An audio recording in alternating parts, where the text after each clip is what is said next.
Bonjour à tous et bienvenue dans Excel 1895. Aujourd'hui, je vais vous montrer comment créer un stream graph dans Excel. Alors là, j'utilise la version de Excel 365, mais vous pouvez aussi utiliser les versions antérieures à partir de Excel 2016.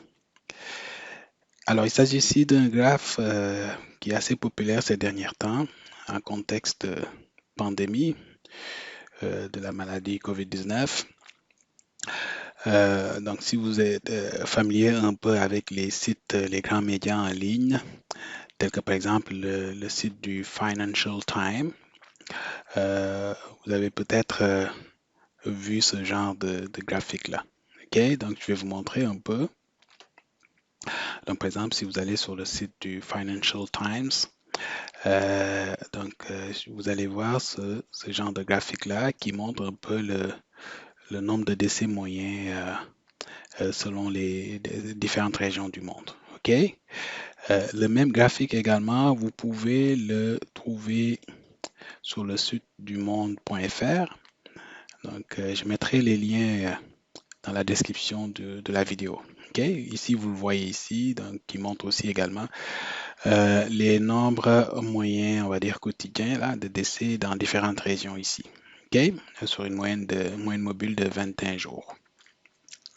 Alors, c'est ce que je vais vous montrer, toute la technique qui est derrière. Donc, je l'ai réalisé ici dans Excel avec les données que j'ai prises sur le site de l'Organisation mondiale de la santé, OMS. Et puis, j'ai construit ce graphique-là. OK? Alors, à première vue, ça peut sembler un peu complexe, mais ça ne l'est pas du tout. Alors, je vais vous montrer vraiment pas à pas, là, OK, avec tous les détails, avec le mieux que je peux, là. Je vais vous expliquer toutes les étapes pour réaliser ce genre de graphique-là dans Excel. Alors, ce genre de graphique-là est utile vraiment pour comparer, là, OK? On l'utilise pour comparer des tendances sur le long terme. Par exemple, ici, on peut voir nettement qu'il y avait une première vague au mois d'avril. On parle des décès ici. Et puis actuellement, on est en train de vivre aussi une deuxième vague un peu plus meurtrière, on va dire, OK, que la première. Alors, ce genre de graphique-là va vous permettre d'avoir un aperçu rapide de comment les choses évoluent dans le temps et vous pouvez comparer plusieurs régions. Là. Par exemple, ici, vous voyez en bleu là, que c'est le Pacifique occidental, il y a très peu de décès, la même chose que pour l'Afrique. Et puis actuellement, vous voyez le rose et le vert, c'est eux qui occupent, qui se taillent la part du lion, là, si vous voulez. OK, qui est l'Europe et l'Amérique.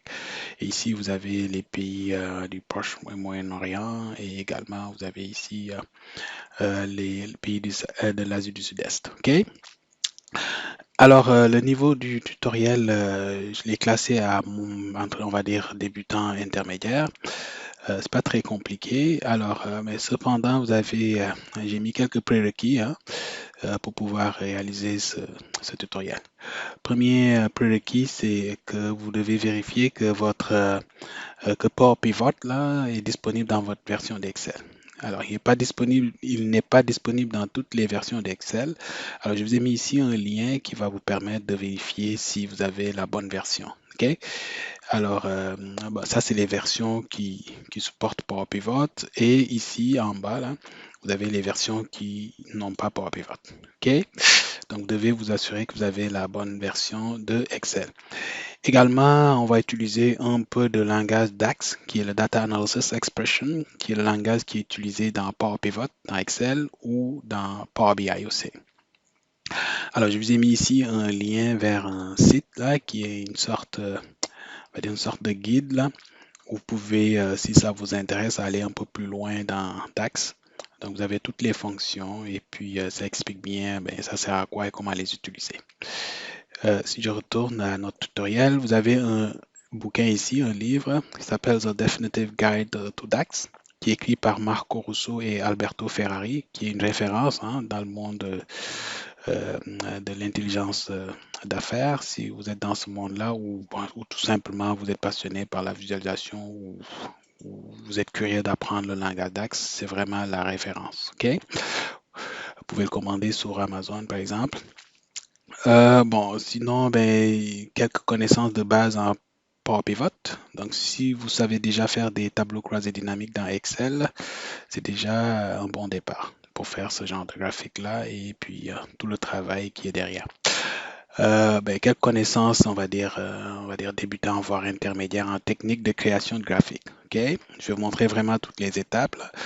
Et puis savoir comment on calcule moyenne mobile là. Ça aussi c'est comme un préalable. Ok, une fois que vous avez ça, j'ai mis les références, donc les données que vous voyez ici, que j'ai visualisées ici, je les ai pris sur le site de l'OMS. Je vais vous montrer où elles se trouvent. Vous avez les deux sites que je vous ai montrés et puis vous avez ce site-là là, qui montre plus ou moins un tutoriel là, qui, qui, qui vous montre un peu comment créer ces genres de graphiques-là dans Excel, mais avec une autre, on va dire, type de données. OK? Donc, c'est vraiment un bon tutoriel. Vous pouvez y aller jeter un coup d'œil.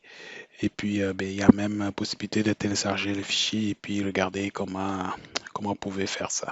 OK? Donc, grosso modo, c'est ce que nous allons faire. Donc, nous allons réaliser ce graphique-là ensemble. Je vais vous montrer pas à pas. Alors, pour commencer, donc, je vais d'abord fermer le Excel et je vais aller chercher les données sur le site de l'OMS. Donc, on va fermer mon Excel et je vais aller sur le site de l'OMS. Donc, le site, je vais le mettre le lien dans la description de la vidéo. Donc, le site, il est ici. Donc, si vous allez sur le site de l'OMS, vous tombez ici, là, à cet endroit-là, là, vous allez tomber sur le dashboard, en fait, qui est le tableau de bord qui donne l'état global, là, si tu veux, mondial de la maladie du coronavirus dans le monde. OK? Vous avez la possibilité de choisir le type de KPIs, que ce soit les cas ou les décès, et puis, on va dire le type de KPI par million, et ainsi de suite. Alors, moi, ce qui m'intéresse, c'est vraiment chercher les données qui sont derrière cette visualisation. Alors, les données sont ici, là, en bas, là, à votre droite. Vous avez ici un petit bouton qui vous dit de télécharger les données. OK? Donc, si vous cliquez dessus, il va télécharger un fichier et il va le mettre par défaut. Pour moi, c'est dans mes fichiers dans mon dossier de téléchargement, ok, dans mon download file. Ici, là, comme vous le voyez, ici, il est dans mon download. Donc, le fichier s'appelle who covid-19 global data.csv. Donc, c'est un CSV, donc Common Separated Value, c'est-à-dire c'est un fichier plat dont les colonnes sont séparées par des virgules. OK, une fois que nous avons téléchargé ça, donc on peut commencer. On va ouvrir un nouveau classeur Excel.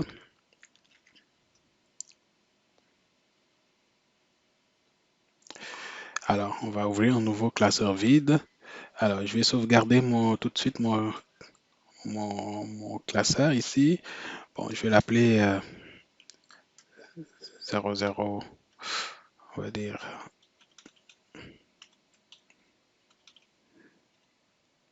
graph. Bon, je vais le mettre quelque part ailleurs dans mon local, là, tout simplement. Bon, je vais le mettre sur mon bureau, là, si vous voulez. Le fichier, je vais le partager avec vous à la fin je vais ajouter ici tuto, hein, OK?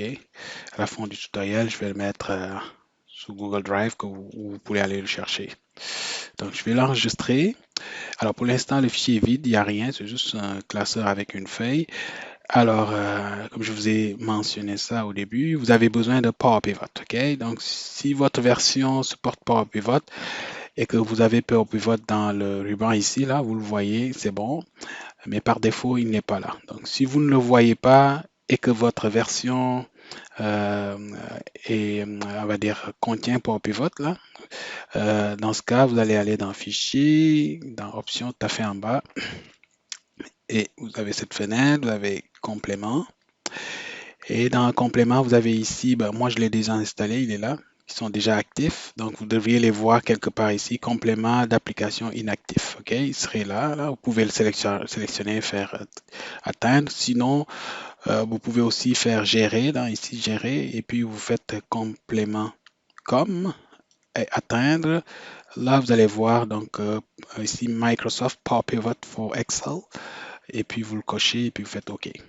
À ce moment-là, Power Pivot va s'afficher ici. Okay? Une fois que vous avez Power Pivot, donc on va l'ouvrir en cliquant dessus. Une fois que vous êtes dans on va dire dans le menu là, Power Pivot, vous avez gérer. Ok, donc pour l'instant, on va faire gérer le modèle de données. Ok, donc on va cliquer sur gérer pour ouvrir le modèle de données. Un modèle de données, c'est quoi? Ben, c'est un ensemble de tables qui sont reliées entre eux, tout simplement. Alors pour nous, dans notre cas, ça va être très simple. Ça va juste être un fichier, donc une table avec des colonnes qu'on va utiliser. OK?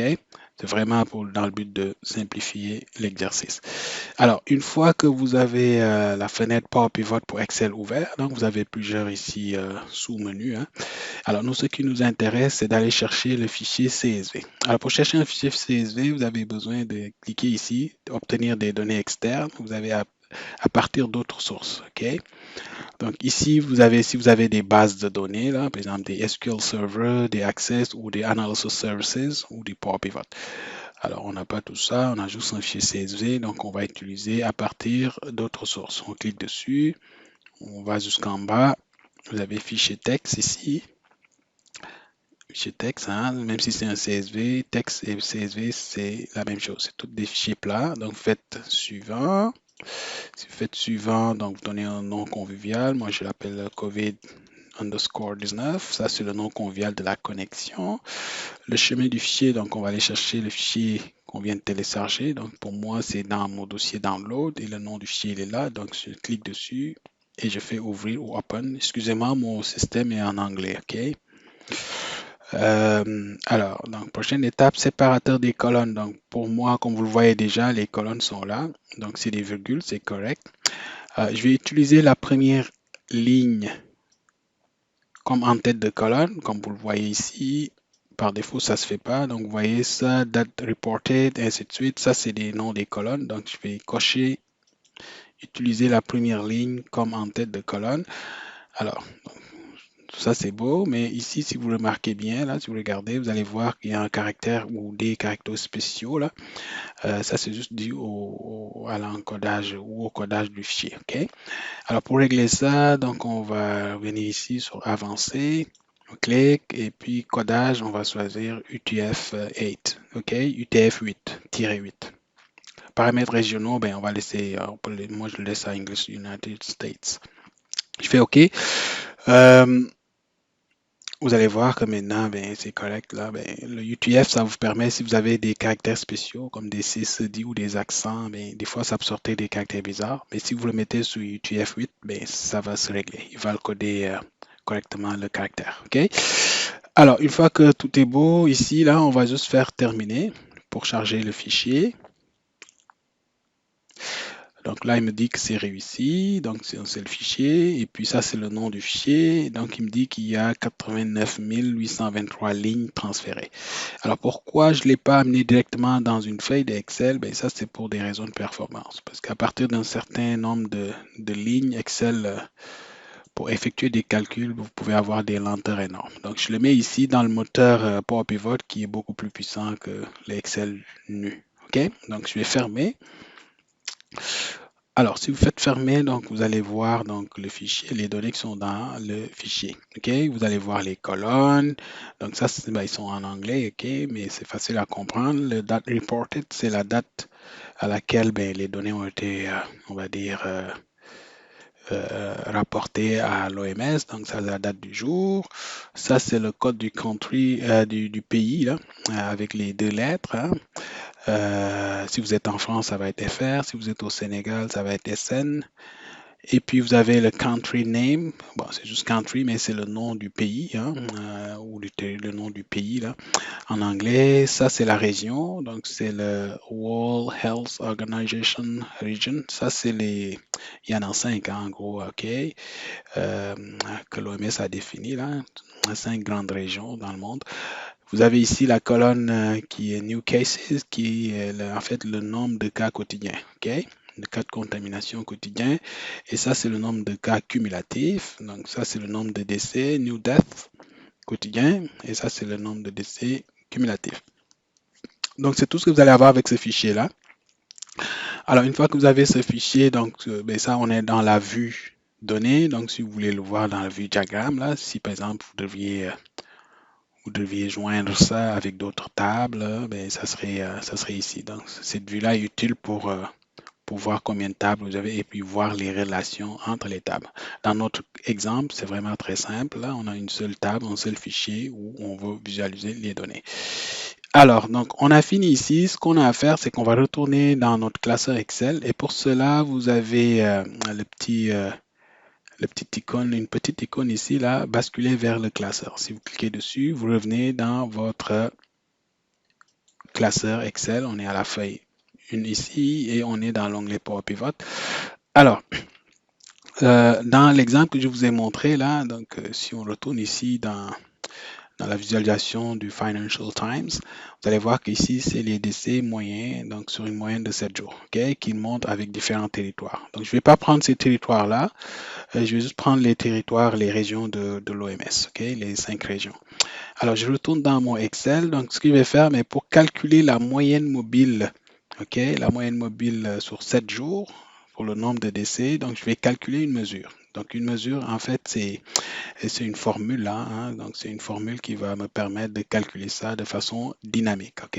Pourquoi je le mets dans une mesure, pas dans un char calculé? Parce que la mesure, elle va s'effectuer au moment où vous faites vos filtres, vous interagirez, on va dire, avec au moment où vous interagissez avec votre rapport, ok?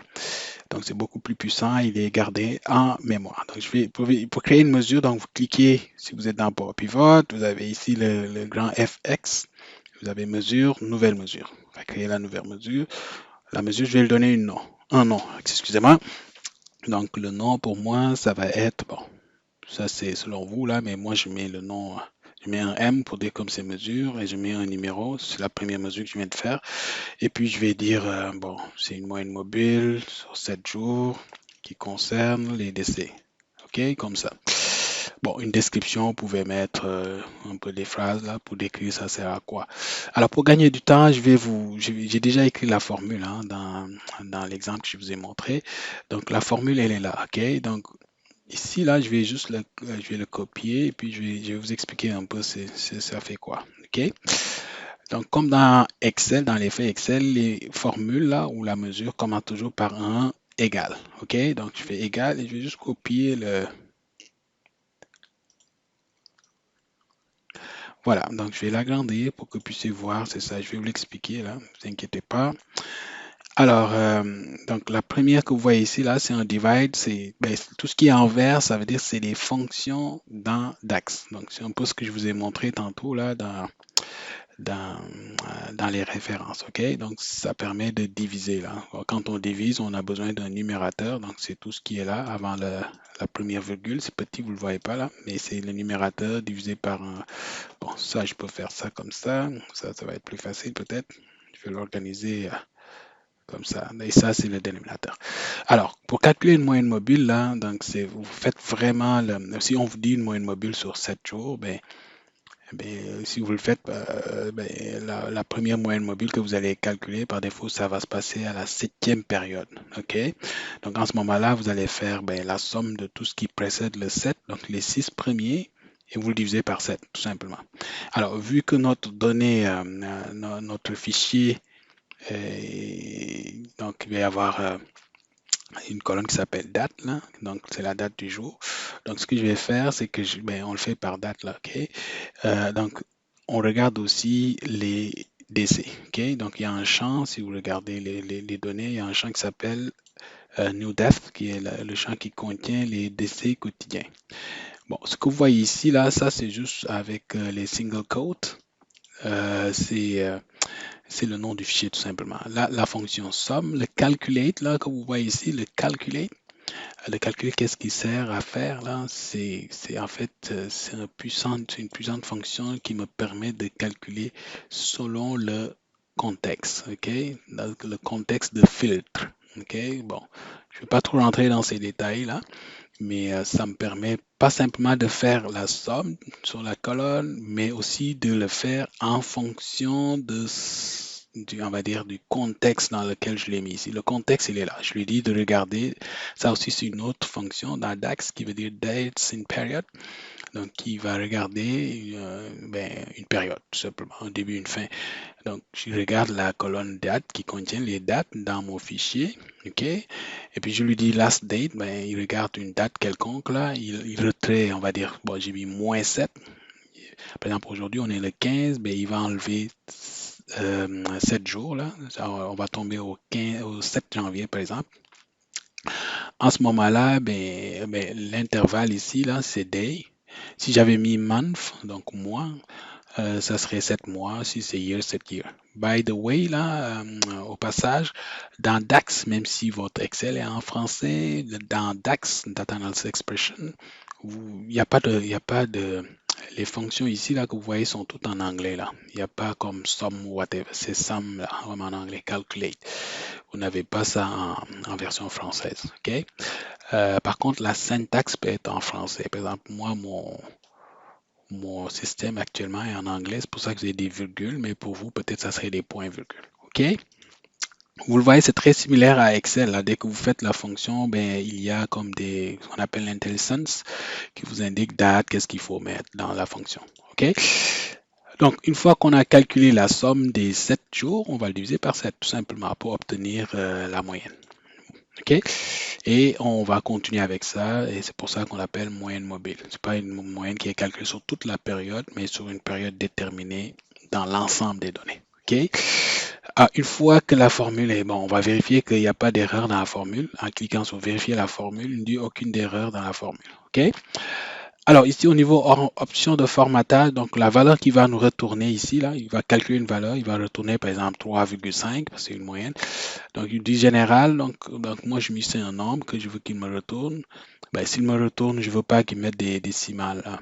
OK? Donc je vais mettre à 0 ici et je vais utiliser le chiffre séparateur des milliers. Donc on est en mode français, il va mettre 1. S'il y a 1000, il va mettre 1 espace 3 0. OK? C'est ça que ça veut dire. Donc je le coche et puis j'ai fini avec la mesure, hein. Encore une fois, c'est très simple ici. Là, on va juste suivre les décès, la moyenne mobile des décès sur 7 jours. Donc ma mesure est terminée, donc je peux faire OK.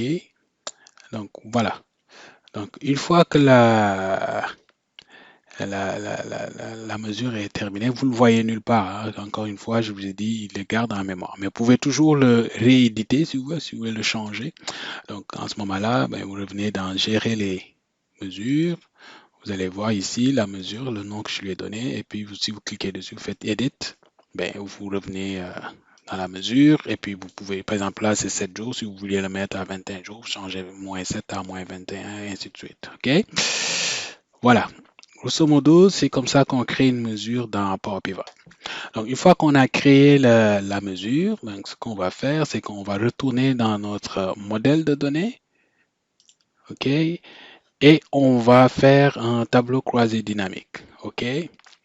Donc, pour ça, une fois que vous êtes ici, là, dans Accueil, tableau croisé dynamique, on est toujours dans Power Pivot. OK? Vous cliquez dessus. Donc, ça va vous dire où est-ce que vous voulez mettre votre tableau croisé dynamique. Alors, bon, j'ai une seule feuille, hein, pour l'instant, il est vide, là. Il me dit est-ce que je veux le mettre dans une nouvelle feuille ou dans une feuille de calcul existant, donc c'est-à-dire feuille 1 à la cellule numéro 1, ici, A1. Donc, c'est ce qui est écrit ici. Je dis, bon, si vous voulez le mettre dans une autre cellule, vous allez sélectionner une autre cellule, tout simplement. OK? Là, ça va être A1, là. Je le mets OK. OK? Alors, il va vous donner ici la structure des tableaux de... C'est quoi un tableau croisé dynamique, là? Tantôt, comme je vous ai expliqué, si vous savez faire déjà, là, ou jusqu'ici, tout va bien, là. Donc, c'est vraiment un tableau croisé dynamique qui vous permet donc de mettre des dimensions avec des mesures, tout simplement. OK? Alors, une dimension, ça se traduit ici, hein, les champs. Là, il y en a 4, là. OK? Il y a les filtres, les colonnes, c'est une dimension. Les lignes, c'est des dimensions également. Et vous avez les valeurs, donc les métriques, donc de ce que vous calculez. Alors, dans notre exemple, là, pour faire le stream graph, vous avez besoin que les séries, si vous connaissez un peu aussi comment faire les graphes, donc vous avez besoin des séries ou des colonnes, OK, avec les dates qui vont être ici en ligne. Les dates vont être en ligne et les noms on a 5 régions, ils vont être en colonne. Alors, pour faire ça, là, donc là, c'est mon fichier, là. Vous voyez un petit icône, là, genre orange, là. Ça vous indique que ça vient d'un modèle, OK? ça vient de modèle. Donc, si vous, dans une source de données, ok? Donc, si vous cliquez sur la petite flèche, il va vous montrer les colonnes qui sont disponibles. Alors, ici, vous avez le FX, ça veut dire c'est la mesure qu'on vient de calculer, ok? C'est pas un champ à calculer. Si vous avez l'habitude de travailler avec des tableaux croisés dynamiques, on peut créer des champs calculés, mais ici, c'est une mesure. Donc, c'est vraiment pas un champ à calculer, là, ça passe à toutes les dimensions, ok? Alors, on va commencer par mettre les dates. Ok. Pour mettre les dates, donc je prends les dates, je l'amène en ligne parce que je les veux en ligne. Je les veux comme ça. Alors, par défaut, il va les grouper là, par année. Là. Je ne veux pas ça, je veux vraiment afficher la pleine date. Alors, en ce moment-là, donc je vais enlever ici année, trimestre, mois, je l'enlève. Donc, comme vous le voyez maintenant, j'ai les dates qui sont ordonnées ici, ok, de façon croissante. Alors, une fois que j'ai mes dates, ce que je vais faire, c'est que en colonne ici, à partir de là, je vais mettre les 6 régions.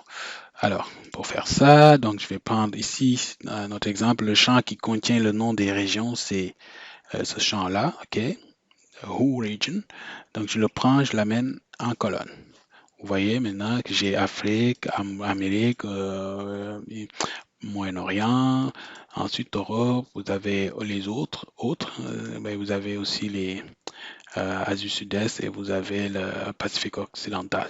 Alors le autre là, ben, je veux l'enlever là, je ne veux pas le voir dans le graphique. Encore une fois, ben, c'est à vous. Alors j'ai mis ici les régions, mais si c'était les pays qui vous intéressent là, ok, bon, vous pouvez l'enlever là. Si c'était des pays qui vous intéressent, ben, si vous faites ça, vous amenez les pays, vous allez avoir tous les pays ici, ok? Comme vous le voyez, tous les pays du monde. Et puis, si vous mettez la mesure, il va calculer la moyenne pour chaque. Mais c'est pas ce que je veux faire là, ok?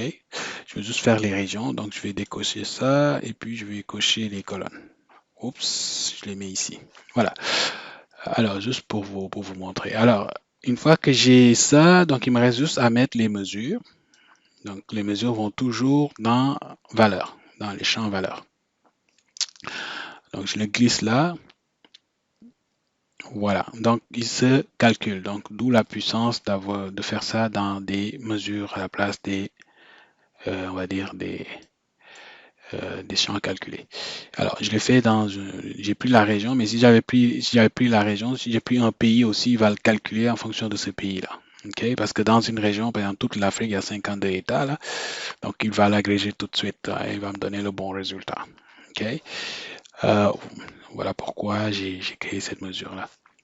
Alors ici, je vais filtrer, hein, parce que le au-delà, comme tantôt je vous ai dit, j'ai pas besoin de ça. Donc pour ça, étiquette de colonne, vous cliquez dessus et puis je vais enlever order. OK? Voilà. Donc là, je ne le sélectionne pas. On va attendre, voilà. Donc j'ai juste mes 6 régions ici. Alors le total général, je ne veux pas l'afficher là. Dans ce cas, je vais aller dans création ici, dans mon tableau croisé, création. Alors ici, totaux généraux désactivés pour les lignes et les colonnes là. Donc vous voyez ici, ça s'enlève. OK? Si vous allez jusqu'en bas ici, vous allez voir qu'il n'y a pas de total sur les lignes. Excusez-moi. Voilà. Voilà. Donc là, tout est beau. Alors, donc on a notre tableau croisé dynamique. Je vais juste faire un CTRL S pour sauvegarder notre travail. Voilà. Je disais tantôt, donc, il nous reste à commencer la création du graphique. Et pour le graphique, donc, vous savez, dans le tableau croisé dynamique, là, donc si vous allez dans Analyse du tableau croisé dynamique, si vous regardez ici, vous avez ici une option qui vous permet de créer des graphiques croisés dynamiques. OK? Je vais vous montrer un peu. Si vous cliquez dessus, il va vous sortir cette fenêtre. Alors, le type de graphique qu'on aura besoin pour créer le stream, ça va être les airs. Donc, une fois que vous avez les airs, mais il y a différents types ici. Là, ça serait celui-là, qui est les airs empilés. Et une fois que vous avez ça, donc vous allez sélectionner, vous allez OK. OK. Alors, à la grande ici, je vais vous expliquer, les graphiques empilés, ben, ça empile les airs, là, ça empile les airs, ok, les uns sous les autres, et ça fait un total, là. Par exemple, là, ben voilà. Mais c'est pas ce que je veux faire, et puis je peux pas utiliser ce graphique-là tout simplement parce que quand c'est un tableau croisé dynamique, là, quand c'est fait avec ça, ben, le graphique que vous voyez ici est directement lié avec le tableau. Et que puis le tableau, vous ne pouvez pas le modifier, hein, by the way. Là. Si vous essayez d'écrire là ou faire quoi que ce soit avec ça, vous ne pouvez pas, tu vois. Désolé, nous ne pouvons pas modifier cette partie tableau croisé. Vous ne pouvez rien faire. Donc, tout ce graphique, si vous essayez par exemple d'ajouter une autre série que vous avez créée ici, si vous essayez d'ajouter des données, vous voyez tout est grisé ici, là. Vous ne pouvez pas le faire. Alors, pour faire le graphique que je vous ai montré là, j'ai besoin vraiment d'avoir un peu plus de marge de manœuvre là, pour manipuler la chose comme je veux. Donc, je ne vais pas utiliser celui-là. Donc, je vais faire un delete. Alors, ce que je vais faire, c'est que je vais pouvoir prendre les données que j'ai ici dans le tableau croisé dynamique et je vais les amener quelque part pour les besoins du tutoriel tout simplement. Mais peut-être que vous voulez aller dans une nouvelle feuille et puis les copier. Mais pour les copier, on va le faire de façon intelligente. Là. Donc, je vais me placer ici, par exemple. OK? Je me place là et puis je vais écrire une formule. OK? Je vais dire égal. J'écris la formule et je vais vous l'expliquer. Excusez-moi.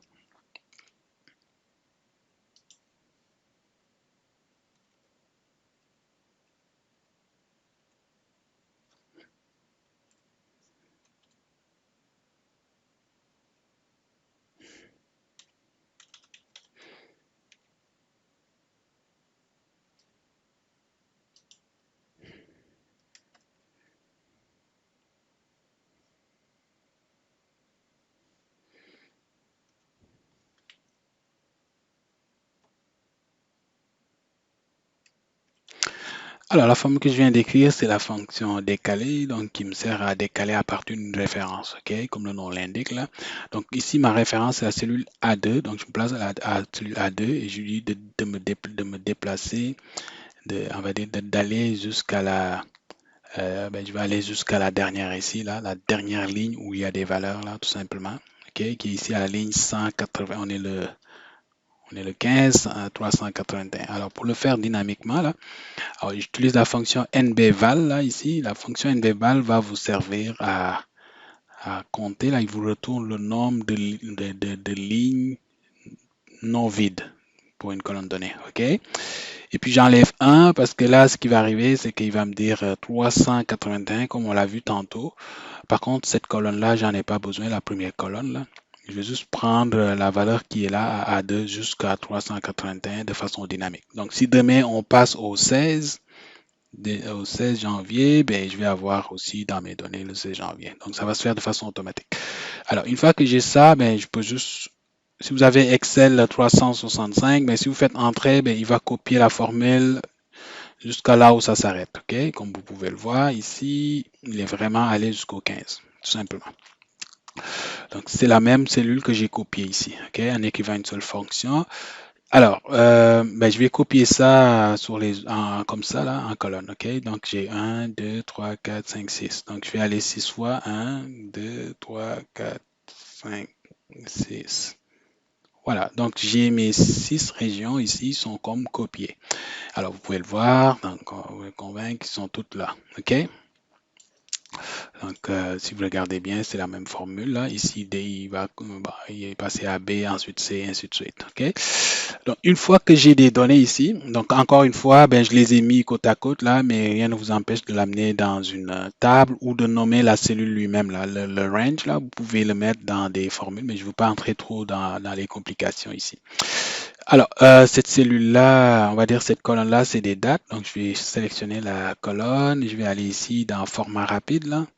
Et puis, je vais choisir date courte. OK? Donc là, ça va m'afficher les dates, tout simplement. Alors, une fois que j'ai ça, ce qu'on va faire, c'est qu'on va commencer à maintenant bâtir le graphique. Alors, je vais sélectionner mes données ici. Et puis, donc, je sélectionne toutes les données. Ensuite, sur mon clavier, je fais CTRL, SHIFT et la flèche vers le bas. Ça va sélectionner toutes. OK? Une fois que sélectionné, donc en ce moment-là, je retourne jusqu'en haut. Je vais dans Insertion, dans ici Graphique, sur la petite flèche, toutes les graphiques, R, et je vais choisir Empiler, un peu comme tantôt avec le graphique tableau croisé dynamique. Alors, ce graphique-là, il est là. Vous voyez, je vais juste l'agrandir pour que vous puissiez voir un peu plus clairement. Voilà ce que je suis en train de faire. Alors, comme c'est la même chose, hein, jusqu'ici, rien de neuf hein, sous le soleil.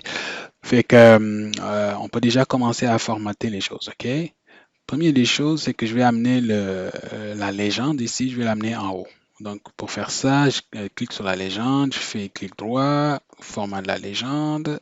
Je vais dire ici en haut, et puis laisser cette option-là comme coché, parce que ça va faire que le graphique en dessous, là, ne sera pas comme rétréci, là. OK? Bon, vous pouvez réduire un peu la taille, là, si vous voulez. Et puis c'est bon. Les couleurs, on va y revenir plus tard. OK? Une fois que vous avez ça, vous avez commencé à avoir un petit peu jusqu'ici, hein, il n'y a rien qui est, il y a rien qui est, on va dire, qui est nouveau. Hein, OK? Donc c'est juste des stacks. Alors, si vous observez bien le graphique ici, là, il y a une certaine, on dirait qu'une certaine symétrie là. Il y a des hauts, il y a des bas. OK? Alors, par contre, si vous observez encore davantage le graphique, vous allez voir en dessous, là, il y a une sorte de... C'est comme s'il y a une sorte de série, là, en dessous, là, OK, avant les autres, OK? Donc, et cette série-là, si vous observez encore bien, c'est l'opposé de la série qui est en haut, là, OK? Donc, ici, il y a un creux, et puis il y a ici, il y a une sorte de montagne, là, OK? Donc, je parle de l'espace qui est vide, pas le bleu ici, là, mais tout ce qui est en haut, là, OK? Donc, c'est la même chose. Donc, pour créer ça dans Excel, alors, vous avez besoin donc d'avoir une autre série qui va être en dessous ici, là, qui va être la base, qui fera en sorte que les autres, là, les autres vont se situer en haut. OK? Et pour faire ça, donc, je vais me créer ici, donc, une série que je vais appeler base. Alors, comment je vais créer cette série-là? OK? Donc, je vais juste vous expliquer comment je vais le créer. Alors, ça, comme c'est des aires empilées, donc on va dire chaque point là, point de données ici là, ou data point, ça, ici là, c'est le total. Là, on est comme à peu près ça, plus ça, plus ça, plus ça, jusqu'ici là. Donc, on va dire pour toutes les aires jusque là, là, ça donne à peu près 6 000 ou 7 000 quelque chose comme ça là. Ok, la même chose là, on est à 12 000. Ok. Alors, donc ce que je vais faire, c'est que je vais prendre la somme de toutes pour chaque jour. OK? Donc, pour faire ça, c'est très simple. Je vais faire égal somme. Excusez-moi. Alors, qu'est-ce que je dois sommer? Je somme juste la valeur des 6 régions. OK? Donc, c'est aussi simple que ça. Je ferme la parenthèse, entrée, et puis je copie la formule jusqu'en bas. Donc, je sélectionne ma première formule, et un petit plus, double-clic. Voilà. Donc, ça va copier la formule jusqu'en bas. OK? Une fois que c'est bon, alors, je peux déjà commencer à l'ajouter dans le graphique. Alors, pour le faire, je vais faire un clic droit sur le graphique, sélectionner des données.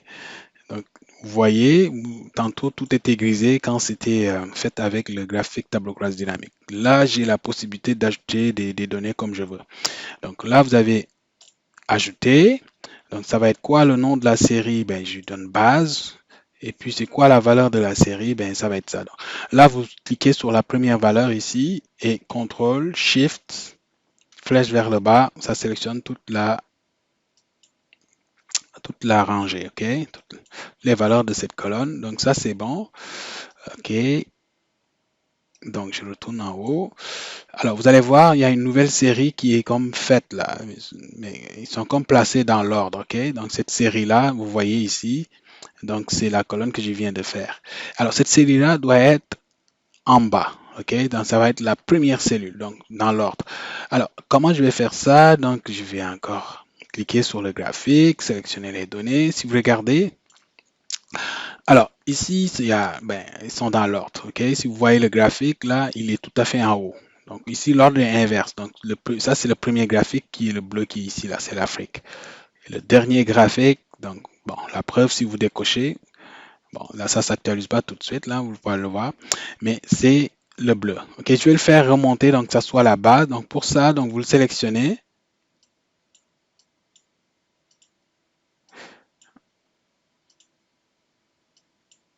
Vous sélectionnez et vous avez une petite flèche ici pour le remonter. OK?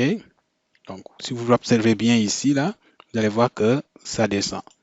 Donc, je remonte, je remonte, je remonte. Voilà, donc là, on est vraiment la base, ok? Donc, je vais faire OK. Une fois que c'est OK, ben, ce que je vais faire, c'est que je vais aussi le formater. Je vais le rendre transparent. Pour ça, je clique dessus. Vous voyez, c'est donc ça qui est comme surligné ici. Je fais un clic droit, mettre en série colonne. Donc ici, dans format, remplissage, trait. Dans remplissage, je mets, bon, soit vous mettez aucun là, si vous voulez. Et puis c'est bon, vous ne mettez pas de remplissage là. Donc il devient transparent. OK? Alors, jusque-là, ça va. On voit qu'il est en bas, mais ça donne toujours pas cette série-là. OK? Alors, si vous observez encore la série, donc il y a une certaine symétrie. Alors, quand on parle de symétrie, là, il y a la notion du milieu qui vient de rentrer là. OK? Donc, il faudra trouver dans ce cas le milieu de on va dire, entre le plus bas et le plus haut ici, à partir de ça. Alors, ce qu'on va faire dans ce cas, n'oubliez pas, donc ça, c'est la somme de... Donc la base, là, on a dit que c'est la somme de toutes mes régions pour chaque jour. OK? Donc on va chercher le milieu de ça dans ce cas. OK? Donc pour ça, ben, le milieu, on divise par 2. Tout simplement. Je prends la valeur, je divise par 2. Et puis je fais clic droit. Bon, jusqu'ici encore, il n'y a pas grand-chose qui a changé à part, on va dire, l'échelle. Là. OK? Là, on tombe un peu plus bas. Alors,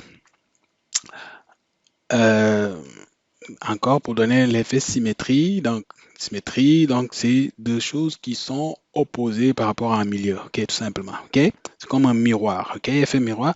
Donc à ce moment-là, là on est dans le positif. Comme vous voyez ici, on commence par 0, on monte dans le positif. Donc il faudra trouver l'opposé, tout simplement. Donc pour trouver l'opposé de cette base-là, on ajoute tout simplement le signe moins, ok. Vous faites moins. Donc l'opposé de 1, c'est moins 1, là, tout simplement. Donc là, c'est cette valeur-là, on va le mettre en opposé. Et tac, vous voyez maintenant qu'on a exactement la même forme. Donc, grosso modo, c'est ça. Donc, voilà. Donc, si je récapitule, donc vous avez votre série ici, là, pour les 4. Donc, peu importe, hein, si c'est intéressant à partir d'un certain nombre, 10 ou whatever série, là, on va dire 19. Donc, vous allez ajouter on va dire une base. Là, ok. La base, comment on l'ajoute? C'est comme ça. C'est la somme de vos séries pour chaque ligne. Ok. Vous le divisez par 2. Donc, ça, c'est pour le centrer. Et vous prenez l'opposé de ça. Donc, vous faites un moins. Donc, ça va vous permettre d'avoir cet effet-là. Alors, ben, mathématiquement, c'est pas très compliqué à comprendre là. Fait que ici, ben, ils sont tous à 0. Ben, dès qu'il y a des valeurs qui augmentent, puisqu'il y a un moins, lui, il va vers le bas. OK? Donc, ce qui veut dire que plus, parce que là, n'oubliez pas, hein, c'est la somme là, OK?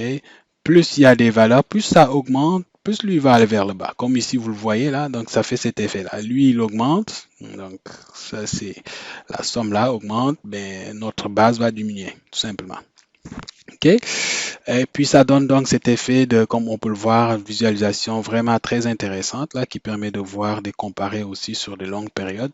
Ça vous permet de voir vraiment l'évolution dans le temps, ok, la tendance. Donc on voit bien qu'il y avait une sorte de première vague ici, et puis là on est en train de, on pourrait même dire qu'il y a comme plusieurs vagues. Hein. Là, on voit ici, là, il y a une sorte de gap, et puis ça baisse, et puis ça commence à monter actuellement où je vous parle. Ok. Alors, il nous reste à peaufiner notre graphique là pour lui donner un peu plus de beauté. Alors pour ça, on va commencer par ici là, régler ce problème-là. Là, ok, donc l'axe des abscisses, les dates, il faudra qu'ils soient ici en bas. Alors pour ça, je le sélectionne. Si vous le sélectionnez, donc vous allez avoir format de l'axe. Si le format de l'axe n'est pas là, vous faites clic droit, c'est la même chose. Vous le sélectionnez, clic droit, mise en forme de l'axe. Donc vous avez l'axe ici là. Alors première des choses, type d'axe, il faut que ce soit date sur les axes. Ok, il faut que ce soit des dates. Donc, une fois que vous avez les dates, ce qu'on va faire, donc maintenant, on va aller dans les graduations. Dans les graduations, donc vous voyez actuellement, on a comme C'est quand même, c'est pas très lisible, ok? On va les espacer, on va mettre des intervalles de graduation à 30, on va dire aux 30 jours chaque jour. Alors, au niveau des étiquettes, donc ça c'est type principal là, donc je veux dire, ça c'est les petits, comment on appelle ça là? Les petites graduations, les petites lignes que vous voyez là, ok? Donc ça c'est à l'extérieur, ben ça peut être à l'intérieur ou sur l'axe, donc au milieu si tu veux. Mais je laisse à l'extérieur. Au niveau des étiquettes, alors les étiquettes c'est bon 2020 01, ça c'est des étiquettes, ok? Donc l'intervalle entre les étiquettes là, pour l'instant c'est comme automatique là. Il va essayer de les tasser comme il peut, là, mais moi, je peux le contrôler, spécifier l'unité d'intervalle. Bon, là, j'avais mis 30, ben, donc là aussi, je vais mettre 30. Si je mets 30, ça, c'est bon. Maintenant, je peux passer au formatage. Puisque c'est des dates, là, si vous regardez toujours, ici, vous avez April, May, June, July. Vous n'avez pas l'année, mais moi, je peux le formater comme je veux. Dans celui du monde, je pense qu'il y a il y a un bug, là, quelque part, parce qu'il affiche tous le premier... 1er janvier là. C'est sûr que là, c'est pas 1er janvier là. Si vous regardez ici, c'est 26 juin, mais là, il marque 1er juillet, il marque 1 2020. OK? Il y a quelque chose qui marche pas ici. Alors, c'est ce que je vais formater avec mes dates. Déjà, vous le voyez ici, là, parce que j'ai mis 30 jours. Donc là, ça devient plus visible. Alors, je vais aller plus bas dans nombre. Ici, la catégorie, donc, c'est des dates parce que j'ai déclaré date. Alors, le type, ici, je ne vais pas le lier à la source parce qu'à la source, il sort comme ça, le format. OK. Alors, mes paramètres, parce que je suis au Canada, hein, il met les paramètres régionaux. Alors, je vais le formater comme je veux. Donc, ce que je veux, c'est que je vais, excusez-moi. Alors, ce que je veux, ça va être ici, donc ce que je veux faire, je vais faire mois, donc M 3 fois, donc je vais mettre les 3 premiers chiffres, l'abréviation du mois, là, et puis je vais mettre un tiret et je vais mettre l'année. Parce que là, on passe entre 2 années, là, ce serait bien d'indiquer l'année, là. Janvier 2020, janvier 2021. Donc, et puis je clique sur ajouter, et voilà. Encore une fois, excusez-moi, là, mon, mon système est en anglais, là. C'est pour ça qu'il affiche January, February à la place de janvier. Donc ça, c'est si sur votre ordinateur et le système est en français là. OK? Encore une fois, c'est toujours pas réglé une partie du problème là. On a réglé une partie, mais il reste encore. Alors, l'autre partie, c'est qu'il faut qu'il soit vraiment en dessous ici là. OK? Alors, pour faire ça là, donc ce qu'on va faire, on va prendre cette fois-ci la barre, l'axe vertical. On clique dessus. On va l'inverser, ok? Donc, c'est-à-dire ce qui est moins va aller en haut et ce qui est comme positif va aller en bas. On va l'inverser. Comment faire ça là? Tu le sélectionnes. Donc, dans ici, là, option de l'axe, vous avez ici valeur en ordre inverse. Voilà. Donc, si on l'inverse maintenant, ben, le maximum, il est en bas. Et puis, ben, on va lui dire qu'il va couper l'axe horizontal, donc il va couper l'axe horizontal à la valeur maximale. Parce qu'il n'y a pas minimal, sinon on n'allait pas inverser. C'est juste la valeur maximale. Donc si je fais ça, paf, vous voyez ici, il vient en bas. Comme on le veut, bon, cet axe-là, j'en ai plus besoin. Hein. Je peux m'en débarrasser là. Donc je le sélectionne, je fais supprimer sur mon clavier. OK? Il s'en va.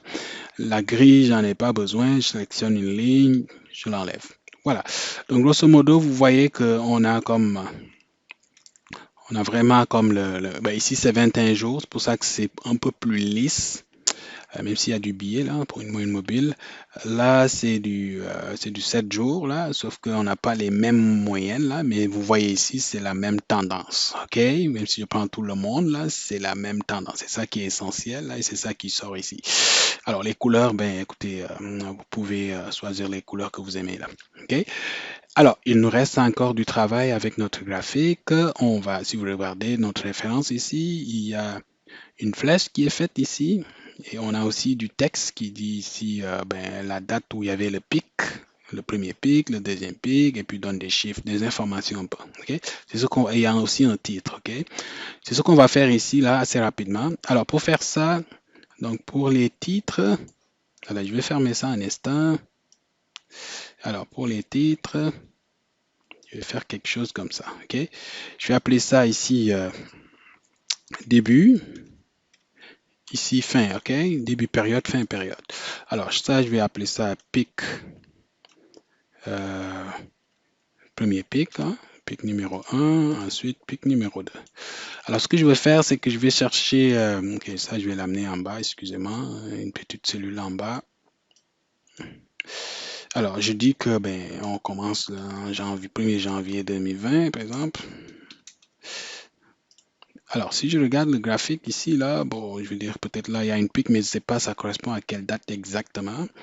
Bon, je vais dire par exemple une date de référence tout simplement, là, juste pour déterminer c'était quand la première vague ici. Donc, je vais dire par exemple 2020, 31 juillet. OK? Ça serait mes dates de référence là pour trouver. Ce que je vais faire, c'est que je vais essayer de trouver je vais essayer de trouver quelle était la valeur là, la moyenne là, maximale là, entre ces deux périodes-là pour le premier pic. OK? Donc, pour faire ça, là, je vais écrire la formule et je vais vous l'expliquer là tantôt. OK? Je vais dire égal.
Alors, OK, dans ma formule, je me rends compte que j'ai besoin ici pour trouver la valeur maximale par jour pour toutes là, je veux dire pour toutes les régions ici, j'ai besoin de savoir c'est quoi la somme de toutes on va dire de toutes les moyennes là pour toutes les 6 régions. En ce moment-là, je vais ajouter ici juste une colonne là que je vais appeler peut-être moyenne là. Je vais l'appeler moyenne quotidien, OK? Alors, comment je vais savoir ça? Là, c'est juste une somme, là, OK? Je vais faire une somme de ces 6 régions-là, tout simplement. Et après, je vais déterminer la somme, le maximum. Le maximum, OK? Donc, pour ça, donc, à la place de test, après, je vais vous expliquer un peu je vais vous expliquer la formule que j'ai faite, ça sert à quoi. Alors, ici, je vais faire ça comme ça, et je vais le fixer. Voilà. Alors, la formule, là, si vous regardez, ben, c'est un maximum conditionnel, OK? Je cherche un max sous condition. Donc, si, voilà, donc je dis, OK, la date qui est là, est-ce qu'il est supérieur au 1er janvier et inférieur au 31 juillet, OK? Donc, si cette date-là est comprise, donc en ce moment-là, ben, je cherche, moi, la maximum entre cette période-là, entre le 1er janvier et le 31, c'est ça.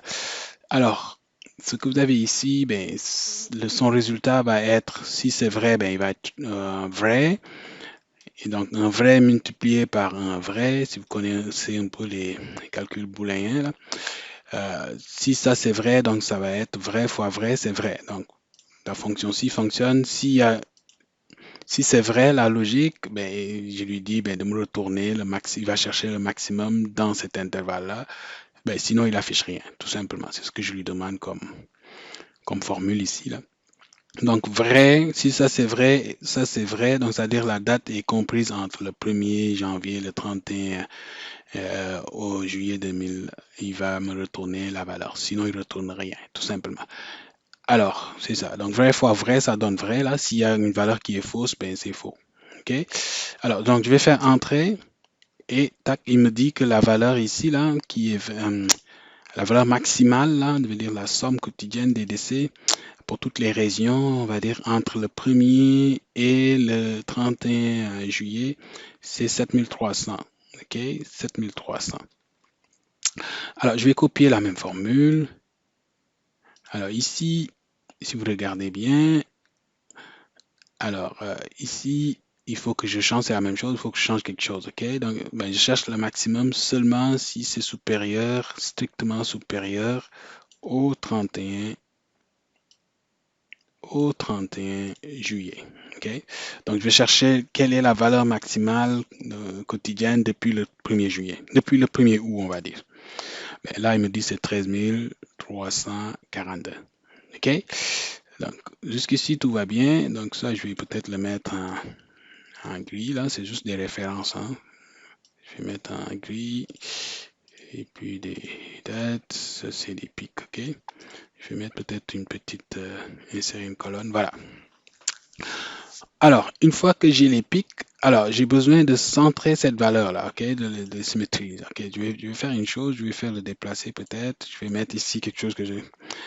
centre. Quel est le centre de ça? Donc, je prends la valeur, je divise par 2. OK? Pourquoi j'ai besoin de le centrer? Je vais vous l'expliquer tantôt. OK? Une fois que la valeur est centrée, alors il me reste à déterminer maintenant à quelle date correspond cette valeur-là. OK? Alors, pour ça, donc cette valeur-là, ben, je vais l'appeler la date. Hein, OK? Donc, ben, je vais trouver d'abord la valeur. OK? Bon, pour trouver cette valeur-là qui correspond à ce maximum, donc je vais utiliser la fonction équive. OK? Équive. Qu'est-ce qu'il vous dit? Il vous renvoie la position relative d'un élément dans une matrice correspond à une valeur spécifique, hein, dans un ordre spécifique. Alors, qu'est-ce que ça veut dire? Donc, ça veut dire, là, il me demande qu'est-ce que je cherche. Je cherche ça. OK? Il me demande dans quel tableau je recherche ça. Mais ici, il s'agissait juste d'une colonne. Là, c'est la moyenne ici.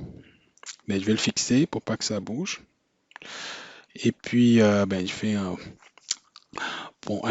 mais pour vous, peut-être c'est point virgule, mais pour moi, c'est une virgule parce que mon système est en anglais. Alors, je veux la valeur exacte, OK? Le 7361.8511, OK? Je veux savoir à quelle position, quel est le numéro de position de cette valeur-là dans la matrice en rouge que j'ai donnée, OK? Donc, je fais 0 ici, la valeur exacte, et je ferme la parenthèse. Quand je fais ça, il me dit que donc cette valeur-là se trouve à la position 108. Donc, si je devais compter là, c'est la 108e position. Alors, 108, donc je vais déterminer ici, je vais dire date du pic, date correspondant au pic là, je vais dire que je cherche, ok? Alors, ça correspond à quelle date ici? Donc, pour trouver la date, donc c'est très simple, je vais prendre la date de départ ici, qui est le 3 janvier 2020, je vais ajouter le nombre de jours, hein? On n'oublie pas, c'est des jours ici, le nombre de jours, donc ça va me donner ça, je vais juste retirer 1, tout simplement, ok? Donc, ça me dit donc la date qui correspond au maximum, c'est le 19. Le 19 avril, on peut vérifier rapidement là. 19 avril, c'était le pic. OK, le 19 avril est ici là. Je vais juste le souligner un peu, excusez-moi. Si je le souligne ici. Donc, si je regarde pour la période du 1er janvier au 31 juillet, ben c'est le maximum là qu'on peut avoir, 61. Ensuite, ça descend. Si vous regardez bien, ça descend. Donc, ça, je l'ai déterminé avec la formule que j'ai ici. Donc, je vais copier les deux là. Je vais les copier en bas pour le deuxième pic. Donc, le deuxième pic, c'est 378 jours ben, depuis depuis l'année passée là. Donc, c'est exactement le 15. Donc, aujourd'hui, vraiment, les choses n'arrêtent pas d'augmenter là dans le monde. OK? Alors, une fois que j'ai ça, ce que je vais faire, c'est que je vais pouvoir maintenant les mettre dans le graphique, tout simplement. Ça va me permettre d'avoir le point précis, là, un peu ici, là, le point précis où on avait le premier pic. Hein. OK, ici, ils ont trouvé que c'était dans la période du 11 au 17. OK? Alors, c'est ça. Donc, ce que je vais faire, c'est que je vais faire clic droit, sélectionner des données. Donc, ajouter. Ici, je vais l'appeler pic 1. Et la valeur de la série, ben, ça va être ici. Je vais prendre tout simplement le centre. OK? La valeur. Et je fais entrer. Je fais la même chose je vais ajouter le pic 2. Donc, pic 2, le nom de la série et le centre. OK? Voilà. Donc jusqu'ici, là, on voit pas grand-chose, sauf que le graphique a un petit peu bougé. OK? Alors, ben, j'ai besoin de changer quelque chose. Alors, ces points-là, je veux que ça soit des points, des nuages de points. OK? Un nuage de points, donc ça prend un X et un Y. OK? Dans un repère à deux dimensions, là, X, Y. OK? Donc, le Y, ça va être la valeur qu'on a pris ici. Le X, ça devrait être normalement ça parce que l'X, c'est l'horizontal. OK? La valeur, le Y, c'est la verticale. Alors, pour changer donc les points que je viens d'ajouter, donc je vais cliquer sur n'importe quelle série ici. Je fais un clic droit et puis modifier le type de graphique série de données. Si vous cliquez ça, vous avez une fenêtre ici, là. Je vais juste l'agrandir pour que vous puissiez voir. Alors, vous pouvez pas aussi, vous ne pourriez pas faire ça avec des graphiques type tableau croisé dynamique. Alors, ici, le pic 1, si vous voyez, R empilé, ok, R empilé, là, je veux pas que ça soit ça, je veux que ça soit un nuage de points, la même chose pour le pic 2, ok, le pic 2, ok, donc ici, je vais juste les projeter sur l'axe secondaire, là, juste pour avoir une référence, ok. Alors, ces deux points maintenant sont visibles. Ok, il y a les deux points, mais sauf qu'ils sont pas là où je les veux. Ok, tout simplement parce que j'ai juste mis la valeur Y, donc il faut ajuster la valeur de X pour chacun des points. Pour ça, je fais un clic droit, sélectionner les données. Ensuite, cette fois-ci, on va aller chercher le pic 1, modifier. Alors, la valeur de X pour le premier pic, c'est le 108e jour. Ok, donc de façon précise qui correspond au 19 avril. Donc la valeur Y, ben, c'était déjà choisi. Là, c'est le centre. Ici, je peux faire OK. Vous le voyez maintenant, le point est exactement au 19 avril là, avec ce qu'on cherche. Exactement. Je fais la même chose pour le point 2, modifier. Alors ici, le X, c'est 378. OK, 378 du jour. Et puis la valeur de Y, ben, je l'avais déjà choisi. Là. Je fais OK. Donc, vous voyez ici le point. OK? Donc, tout ce qu'il me reste à faire, c'est de les formater. OK? Alors, pour avoir on va dire la distance là entre le point le plus haut et le plus bas ici là, avec une flèche, ben, je vais utiliser ce qu'on appelle des barres d'erreur, ok, dans Excel. Encore une fois, si vous aviez juste le tableau croisé dynamique, le graphique, vous ne pourrez pas le faire, ok. Donc là, je vais choisir ici, je vais cliquer sur ce point-là qui est la série sur le pic 1. Et ce que je vais faire, c'est que si vous avez ici création graphique, OK, création graphique. Vous avez ajouté un élément graphique, barre d'erreur, et je vais mettre type d'erreur. Une fois type d'erreur, ben, je peux cliquer en dehors du graphique et revenir, sélectionner le graphique. Cette fois-ci, dans mise en forme, ce que je vais faire, c'est que je vais choisir la barre d'erreur verticale, donc qui est le Y. Parce que ce qui m'intéresse, c'est une ligne verticale que je veux faire. Donc, je vais le choisir. Donc, même s'il est choisi, même si vous ne le voyez pas, parce que c'est juste un seul point, vous pouvez modifier la mise en forme de la sélection. Donc, ça vous sort cette fenêtre. Dans cette fenêtre-là, donc, moi, ce qui m'intéresse, c'est le moins. OK, la direction, donc, est-ce qu'il va descendre, là? Donc, c'est le négatif. N'oubliez pas que j'ai inversé l'axe ici, hein. Donc, je prends ici le moins. Si je veux descendre, là, c'est moins. OK? Donc, sans empattement, donc à la fin, je vais avoir des sortes de caps, là. C'est ça qui indique ici, là. Alors, au niveau là, je vais utiliser le pourcentage, ça va être plus facile. Alors, comme j'ai divisé la valeur en 2, là, je suis dans le haut. Donc, pour que ça soit vraiment revenir à sa taille normale, là, ben, je vais le prendre à 200%, tout simplement. OK? Voilà. Donc, si je fais ça, vous allez voir exactement le point est exactement là. Donc, il me donne exactement la distance entre les deux. OK? Bon, je vais sélectionner en cliquant dessus. Bon, je peux le mettre en forme. Le trait plein. OK. Donc, je vais prendre ici bon, je vais prendre une couleur noire et je vais mettre ça à, si vous voulez mettre ça à 1, là, ça ne me dérange pas. Bon, moi, je vais mettre je vais le mettre en pointillé, là, un peu comme ça. OK?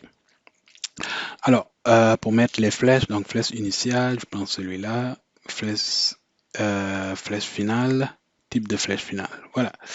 Donc vous voyez que je l'ai exactement. Donc je vais faire la même chose pour c'est le même procédé hein, pour le point 2, là, le deuxième pic.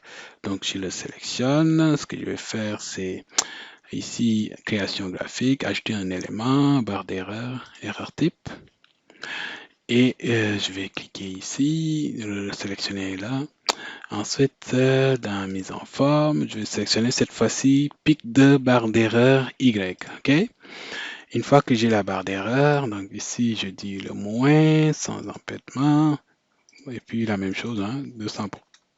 Je fais 200%, excusez-moi.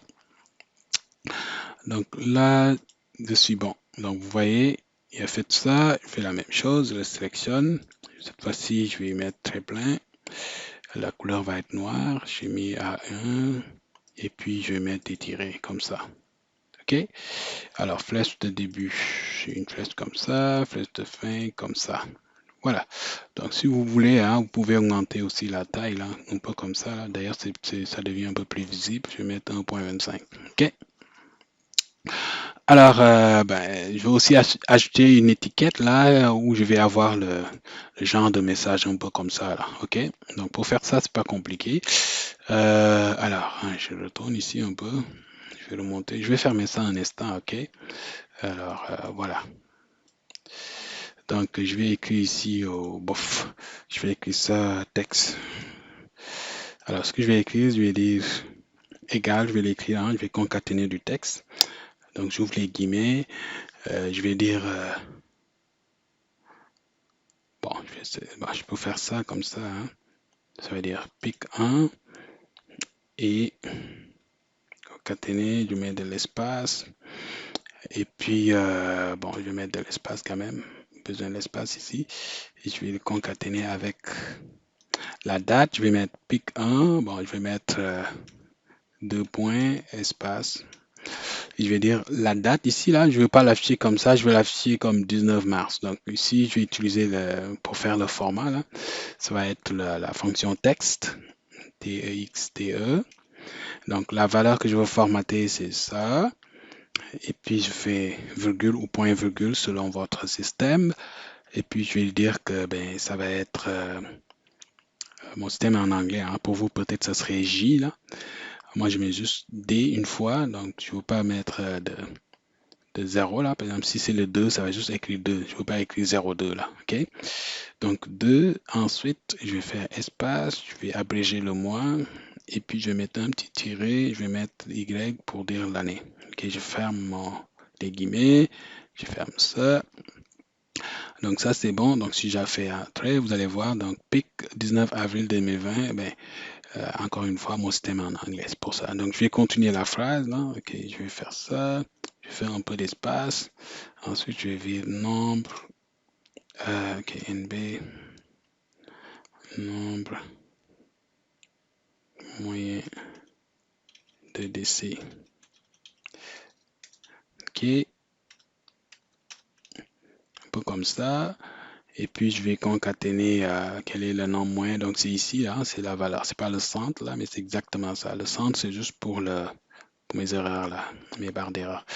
Mais donc, ça, parce qu'il y a des virgules, je veux prendre un nombre entier. OK? Ce que je vais faire, c'est que je vais prendre... si vous faites entre, mais il y a différentes façons de... Vous pouvez faire arrondi, là. Excusez-moi. On pouvait faire arrondi suppléant, arrondi un nombre en s'éloignant de 0, arrondi, blablabla. Écoutez, moi je vais prendre ici, là, excusez-moi, je vais prendre le entier tout simplement. C'est plus simple pour moi de cette valeur-là. OK? Donc jusqu'ici, vous voyez, pic, nombre d'essais, 7000. Donc, par contre, je veux formater le 7000, je veux mettre un espace. OK? Donc, pour ça, encore, je vais utiliser le texte.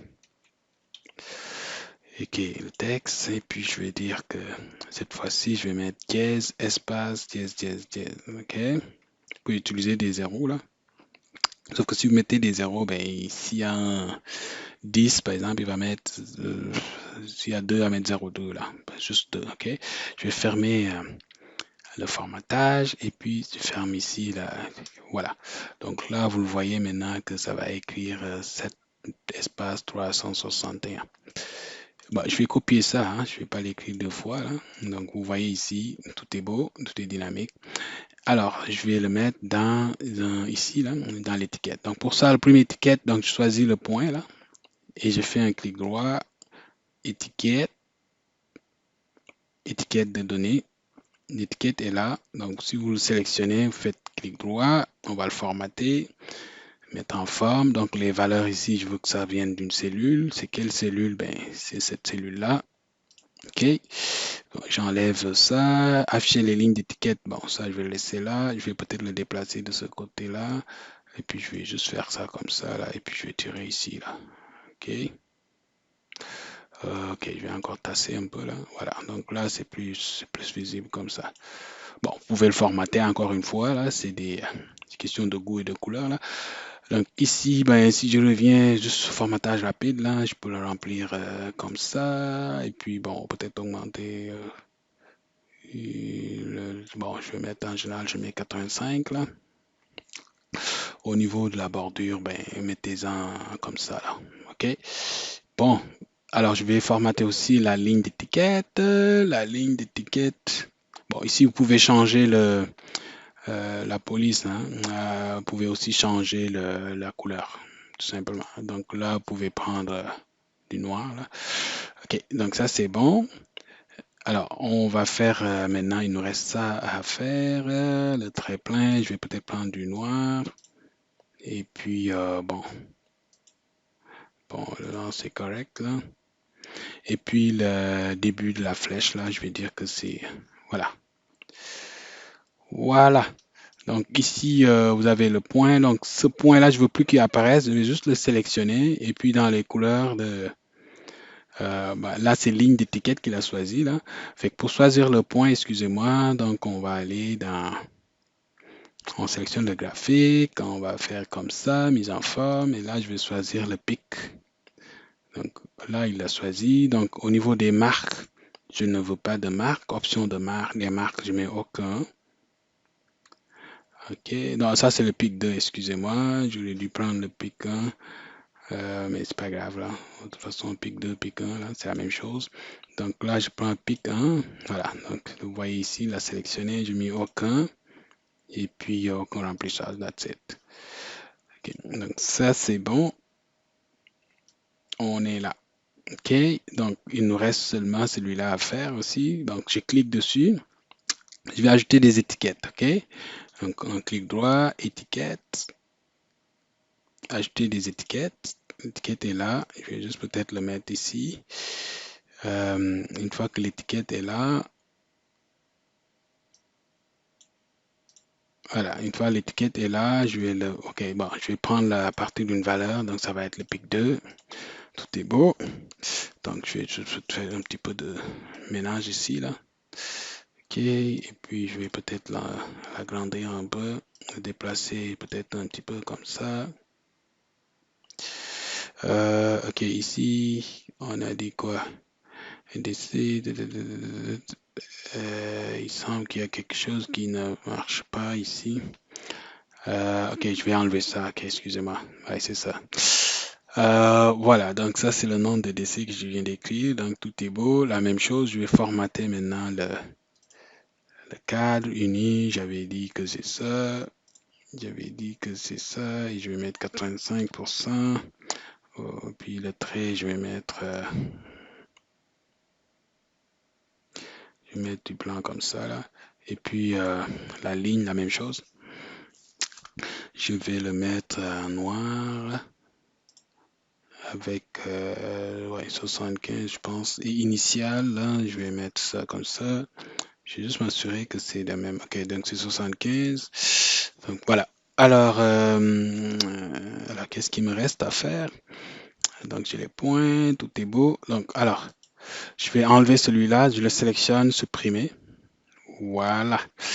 Donc à présent, le graphique est terminé, hein.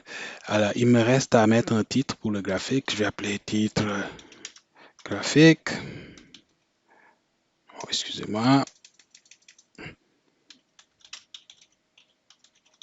Le graphique. Bon, je vais dire que c'est pas moi. Vous pouvez mettre un titre que vous voulez là, mais qui a du sens. Évolution du nombre, on va dire moyen quotidien de décès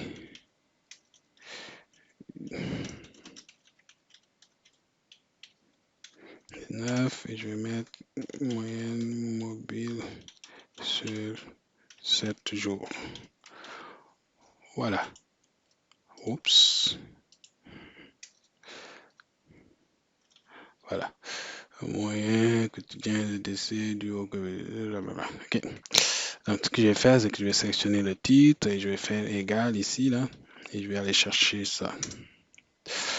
Alors, le titre, pour moi, ça va, hein, c'est encore question de goût, là. Voilà, donc grosso modo, le graphique est terminé. Voici comment le faire. Alors, on peut ajouter un petit peu du peaufinage hein, pour le rendre plus joli. Là, je vais ajouter des bordures, parce que c'est du orange. Je vais prendre quelque chose de plus clair au niveau de la bordure. Ça, c'est du bleu. Et donc, je vais aller chercher quelque chose comme ça. Oui. Alors, ça, c'est du gris. Je peux chercher quelque chose comme ça. Ça, c'est du jaune. Je vais prendre quelque chose comme ça, plus clair. Ça, c'est du bleu. Je prends celui-là. Et il me reste tout à fait le vert, là, qui est en bas. Je vais prendre quelque chose de plus vert, comme ça. Voilà. Voilà. Fait que... c'est ça. Donc, le graphique est terminé. Donc, au niveau de la légende, là, il y a certaines choses qu'on n'a pas besoin. Donc, on peut les sélectionner et puis supprimer avec votre touche supprimer du clavier. Par exemple, la base, on n'a pas besoin de ça. OK. Voilà, grosso modo, comment on peut faire un stream graph dans Excel avec les données de la COVID-19. Voilà, donc ici, bon, encore une fois, c'est une moyenne mobile hein, sur une période de 7 jours. Donc, plus l'étendue est grande, là, on va dire, le nombre de jours que vous prenez, bien, c'est sûr que ça va être lisse, OK? Donc, par exemple, ici, là, c'est 7 jours, mais vous voyez qu'ici, c'est plus court, là, mais c'est plus lisse. Alors, si vous voulez le modifier, par exemple, ben, ici, là, ça serait aller dans Power Pivot, vous gérez les mesures ici, vous prenez la mesure, éditer.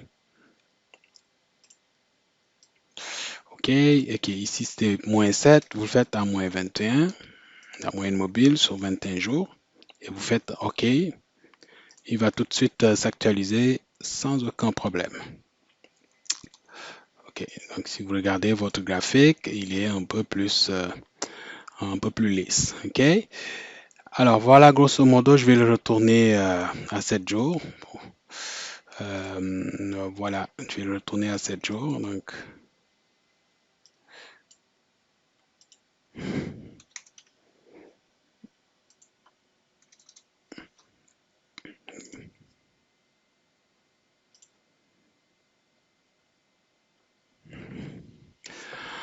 voilà, donc si je récapitule là, donc aujourd'hui on a appris à aller chercher un fichier de données sur un site, donc qui est le site de l'OMS, on l'a chargé dans Power Pivot, on a créé une mesure, donc qui est la moyenne mobile sur 7 jours sur les décès, et puis on a fait un graphique, on a fait un tableau croisé dynamique sur les 6 régions.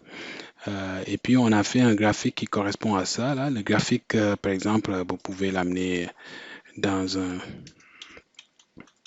nouvelle feuille, hein, si vous voulez. Et puis, ben, ça serait cliquer droit, déplacer le graphique. Je le mets dans l'onglet graphique. Il est là. Donc, vous pouvez le placer ici. Alors, une dernière chose que je vais faire, c'est que je vais le graphique ici, là, je vais dans la taille propriété, je vais dire ne pas déplacer ou dimensionner avec les cellules.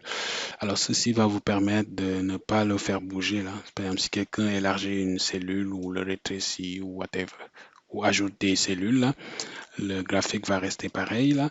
Donc, vous pouvez enlever le grillage pour lui donner encore plus de visibilité si vous voulez. Donc, vous pouvez l'agrandir, hein, by the way, là. Vous pouvez l'agrandir. Et puis ça, vous pouvez le fermer. Voilà grosso modo, je vous ai montré toutes les étapes et tous les détails pour faire ce genre de graphique-là dans Excel.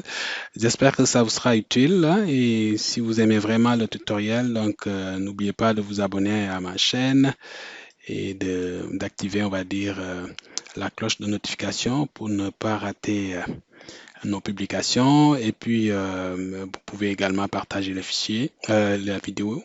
Le fichier sera mis à votre disposition hein, via Google Drive. Donc, encore une fois, merci de votre attention et merci d'avoir suivi ce tutoriel. J'espère que ça vous sera utile. Donc, vous pouvez utiliser la technique et puis l'adapter dans d'autres KPI reliés à votre domaine. Là. Merci encore une fois et je vous dis à très bientôt pour d'autres tutoriels ou formations dans Excel.